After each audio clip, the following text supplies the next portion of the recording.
Hello, hello. You are live. Hello, everybody. Welcome to Purse Strings. Hello, everyone. We are so excited to be here on our weekly Lunch and Learn, always at noon central. We appreciate everyone coming on. Just to get started, we'll do a quick intro to Purse Strings while we're waiting for some people to get on. If you're new here, we're all here to provide financial education, so we can be knowledgeable of what we need. But then we know net education only takes us so far, and we need a professional to put things in transition or transaction. And so we look for top tier financial professionals who understand the plight of women, want to work with the female market, and really promote those professionals to our communities of women. And ask our communities of women when they need a professional to reach out to these people because they are willing and ready and able to help you. We know it's never just one professional, so we are all things finance, attorneys, realtors, mortgage brokers, lenders, FAs, all the above, to really make a financial team for you. Today, we have Nancy Bell, who is one of our Purse Strings approved professionals. So we're so excited to have you on today. Thank you very much for coming on. Very happy to be here. And so, Nancy, before we get started, I'd love if you could just give a little intro to yourself and who you are and what you do. So I've been in this really fun and crazy business for over 25 years. I'm a wealth advisor out in the western suburbs of Chicago. I absolutely love what I do, and I base my practice on the foundation of financial planning and then pair that with integrated wealth management, helping people pick the right investments to help grow their wealth.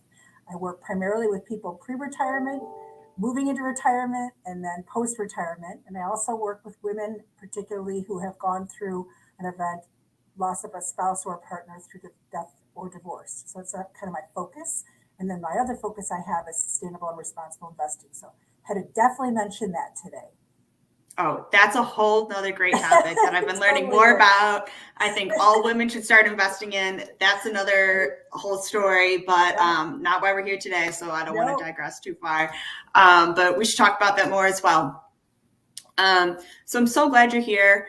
And, wealth advisor, and you say you start with a financial plan.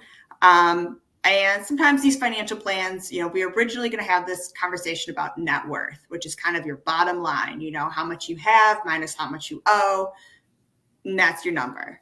A lot of us own homes that we have mortgages on. I have my college debt, maybe a car debt, a credit card debt. So many times we look at this net worth number and it's negative, which is hard and scary. Personal experience, hard and scary to look at. So when I asked you to do this presentation about net worth, finding where we're starting, you said this isn't always the best number to look at. Why do you believe that is? So I think that looking at your net worth is just one of the many tools that you have to measure your financial well-being. It's just one, and certainly for me, it's not the primary one. Maggie, you speak of having college debt, people buying homes. Rarely do people pay pay without getting a mortgage on a home. Net worth measures the net of those things. It tells you what you have if you take all those things and add them up, their monetary worth, and you take and subtract all the things that you owe on that. But really, net worth doesn't tell you how to manage your financial life from day to day.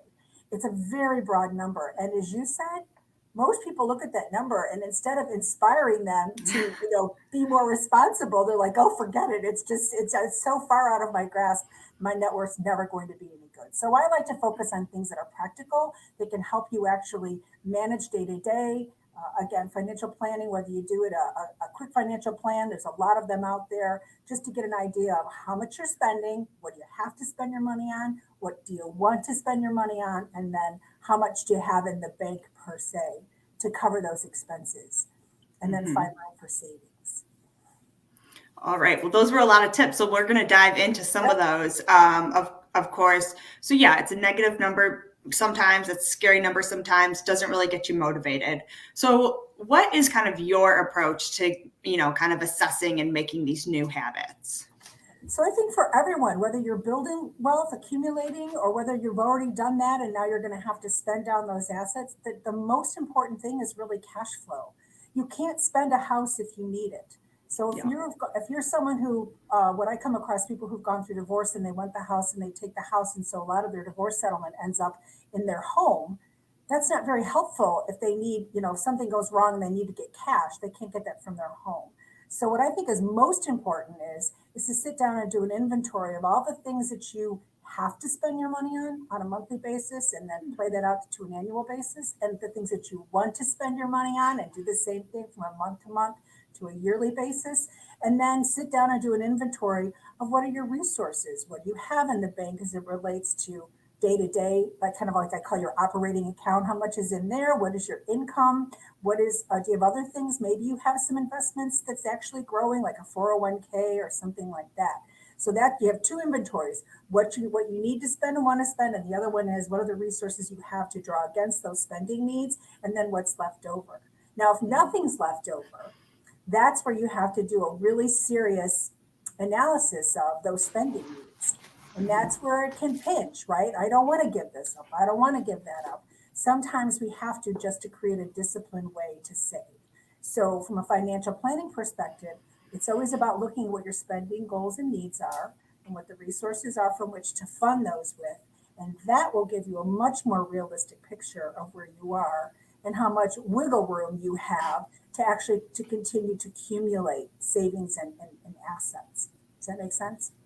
Yeah, definitely, definitely. And I'm glad you brought up that point of some of these, assets that you have aren't cash. They're not going to help you in that emergency, which is a big difference than, having that cash on hand, having it in a bank account. Your house is still worth a lot, but it's not like that money is, you could pull it out of the window.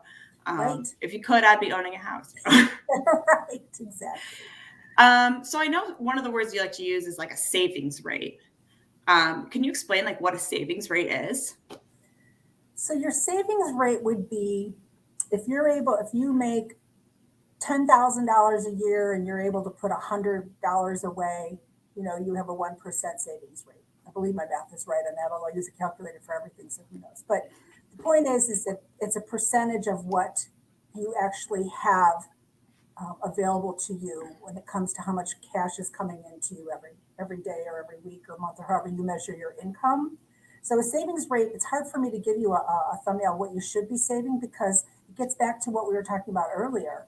If you have college debt, if you have mortgage debt, if you have a car payment, and then you have to buy food and feed yourself or your family, it's very difficult to say what should my savings rate be. What is Right. one savings rate for one person may be very different for someone else. So I would say that what I usually tell people is save as much as you can, as often as you can, because I've never met anyone who saved too much money. Yeah. That's true. But it's always, the balance of treat yourself. Yeah. Well, and I'm all for treating yourself. I really am. I think it's important for us to feel good about it.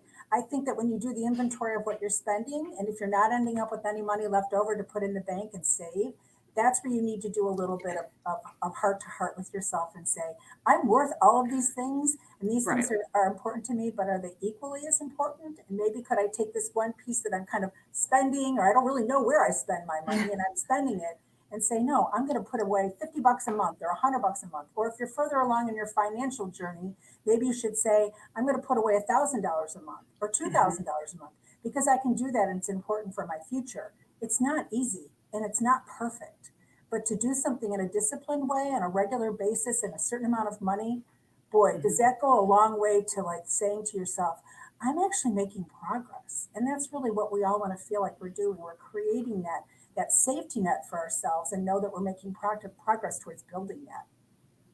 Definitely, definitely. Yeah, every little bit really does count on those situations, because it's part of that building that habit, building those routines. It's like, a lot of times if you start running, it's like just start by putting on the shoes, just start by getting outside, just start by going for a walk. It's not like start with a marathon. Right, it's exactly right.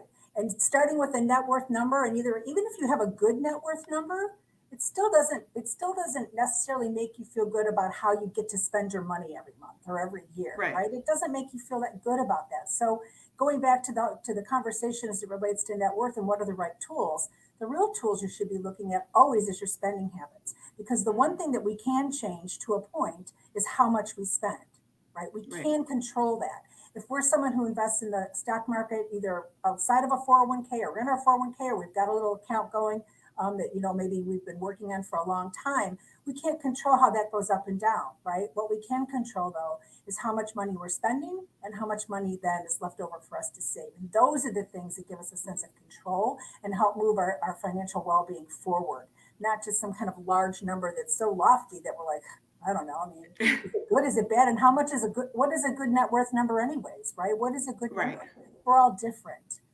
Right, exactly. And your money could be working for you in different ways, and there's good debt and bad debt. And so maybe it is good for you to have a negative net worth. Like things can balance differently. That's not talked about. And part of the thing that we always like to bring up is no one's really cookie cutter. I mean, as much as we like to give some of this education and paint it with a broad brush, it's always like talk to a financial professional, because no one's cookie cutter and they need their own, whatever situation is best for them. That is absolutely true. As much as there are basic principles for all of us to follow, really good, sound, basic principles of taking care of our financial well-being, yes, there are. But what those numbers look like are truly unique to each one of us in your circumstance. You just cannot lay broad blankets on these things. Savings rate's important, but relative to what? So if we read a headline that says you should have a 4% savings rate, and you're like, well, heck, I can't do that. So that's not a meaningful number for you. So Right. It's getting down to saying, well, what's possible for me and what is meaningful for me? And once you've bought the house and you've raised your children and you've taken care of, you're raising a family is very expensive. Buying your first home, even second home, can be very expensive. Changing jobs, losing a job, but throughout that whole journey of your financial life, all these different things are going to change. And this is not a one and done sort of thing. This is something that you have to do on an ongoing basis and take a fresh look at your particular situation, at least annually, and say, how am I doing? And is there a way for me to build additional wealth and financial security? Is there a way for me to do that? And yes, we financial professionals like to think that we're pretty good at helping people do that. That's your sole job, and so I hope you guys are too. That's what you studied. And that's why, we need a professionals, because we all have our expertise. We can't all be experts in everything. That's right. And so do you have any tips when people start this kind of cash flow, looking at their budget, any big tips or typical pitfalls that people might have that you would recommend? I think one is always like those, try to remember those yearly or biannual payments. You want to make sure you fold those into the budget as well, or other things that might sidetrack you. Yeah, I know a lot of budgeting programs have you break every thing that you need to spend down into a monthly, even if something is an annual cost or a semi-annual cost, and break that into monthly. And I think sometimes that's difficult because we don't mentally often set that money aside each month that's going to then pay the bill in 6 months or a year. So I think that can be a little kind of hard to work with. I think when you come to financial planning, even when you're younger, building your financial resources, I think it's still helpful to do a financial plan that helps you look at the kind of the annual goal. So the monthly spending is good from a budgeting perspective, but from a financial planning perspective, it really annual is the most important place to be looking. Accumulated over the past year, how much did I spend and where did I spend that money? Did I do a good job? Did I maybe not do such a good job? And should I try better this year? Okay, that's a good goal. What could I do differently this year that might clean up kind of my financial house and make me feel that I was making positive progress towards my financial goals?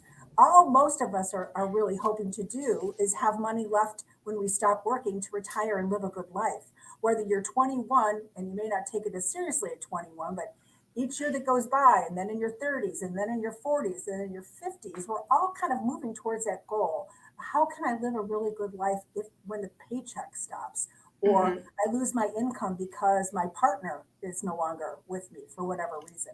How can I live a good life? And that's what we're all working towards. Just some security. Some security. It's all about that. The money is such an emotional thing. It hits at our very base survival skills. It really does. And that's part of what makes my job so rewarding, because I know that, and I've had some tough times of my own in this many years that I've been managing my finances and living my life and having things happen. Those challenges that come across and come along in our lives, that's something that we all face. And first of all, we need kind of each other to help each other Yeah. figure out what to do. And we need someone or a team of people that can help us get through those things. But no one does this the easy way.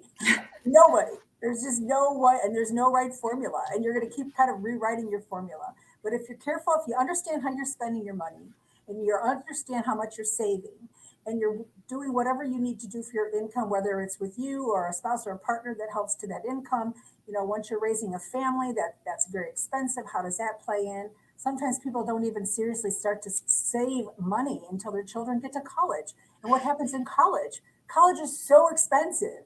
So then you got to pay for that big nut. And then people are on their way to retiring, like, oh my gosh, this is a lot. So the sooner we can jump in and start to kind of set short and midterm goals and look at our spending and look at our resources and build those resources, I think that is really the key. That is the key to building that financial well-being and security that you mentioned. Because when we don't feel financially secure, pretty much nothing feels quite right in our lives. Right. Definitely. I can definitely agree with that. From personal standpoint and from hearing from what other people have to say as well. And since you said, it's so emotional, that's one thing that's helpful about working with a professional is sometimes it's hard to make decisions because you have so much emotion. And I even talk to other financial professionals who they don't do their own stuff or they don't do their own divorce, stuff because they know it's emotional for them, even though they know the procedure and how it's done. You can't really remove that emotion. So it's great to have a professional by your side too, who's less emotional, more goal oriented for you. An objective viewpoint for sure, Maggie, is hugely helpful and important. I mean, we have emotional ties to our investments, to our houses. You ever heard of anybody who's house poor? They got this great gigantic house and they bought it flat out and they have this house and then they have no money to live a happy life. So they're like, okay, now what do I do? Right. And so that creates turmoil. That creates now, but they're like, oh, but I love this house. It's got a pretty brook in the back and it's got a nice deck and I can't give up this house. Well, sometimes that is the answer. And it's really hard to see that when you're living in that beautiful house, looking at the stream out back and the birds singing and think, oh, I can't give this up. Well, maybe that is the right financial thing to do, but emotionally it's very hard to let go. Mm-hmm, definitely. And so you started off sharing with us that you're a wealth manager. So could you just give us a little explanation of what, people could come to you and what you would assist them with? Well, my favorite thing to do with what I do every day, and I actually do love what I do every day, is to have people come to me and say, I can do some of this myself. I'm trying to work really hard on it. I either don't have the time and I just don't give it the attention I need, or quite frankly, I don't really know where I stand. And so my job is to create that foundation through the financial plan. And a financial plan, again, remember, you don't just do one and then you're done.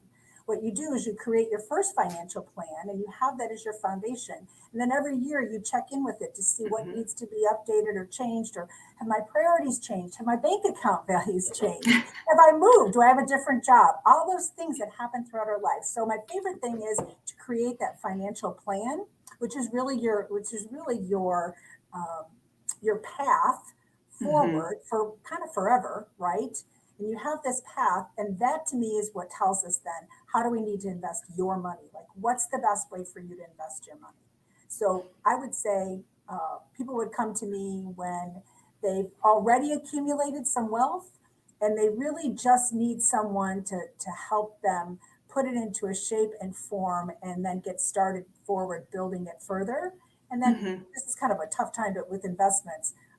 Good to have someone that's handling the investments, right? That you need to make all the decisions. So that's what I do as well. Awesome. And so you said kind of your ideal client is somebody who has a little bit of wealth already. Could you share a number of what that would look like? Because we have some financial professionals, who work with people who invest $25 a month. And that's one end. I think your target market is a little different. So what does that look like to you? So I'm more what they kind of call on the high net worth side. They're more like the affluent people. So typically my minimum accounts are about $500,000 of investable assets. That's typical. Okay. That's a good place for us to start. I have clients anywhere on the spectrum because of how we have to charge for our business and to the services that we provide. 500 is probably the best number to begin with so that you're getting a fair value for the services and money that you're spending to hire someone like myself. Awesome. Yeah, I always appreciate a number. It depends is always like too. Where are we at? 500, 5,000, 50,000, 500,000. So that's awesome. So yeah, you could really help them, especially invest in this time. That's kind of crazy. It sounds like a lot. I don't think I could do it emotionless. So good thing you have. It's so much fun. It's so much fun. This is why we have people like you out there. Right. That's right. Well, I feel like, this 20 minutes has already been a wealth of information. Is there any last notes or key takeaways that you would like our audience women to know today? I think the only thing that I would say, and I've told myself this many times, you can be in control of your financial well-being. You need to get the right team of people to help you. It doesn't have to cost you a ton of money to do that. No one's going to take care of your money better than you do. Truly. No matter who you hire, no matter what you do, the person who cares most about your money is you. So to have at least enough knowledge to ask for help, to know what to do once you ask for help is really, to me, the most important thing about this building wealth journey that we're all in. So know that you've got people that can help you, know that it can work out for your very best, and know that it's gonna be good. It's gonna be fun. It's exciting. It is exciting. You just have to have the right mindset about it. So, well, I appreciate you coming on today, Nancy.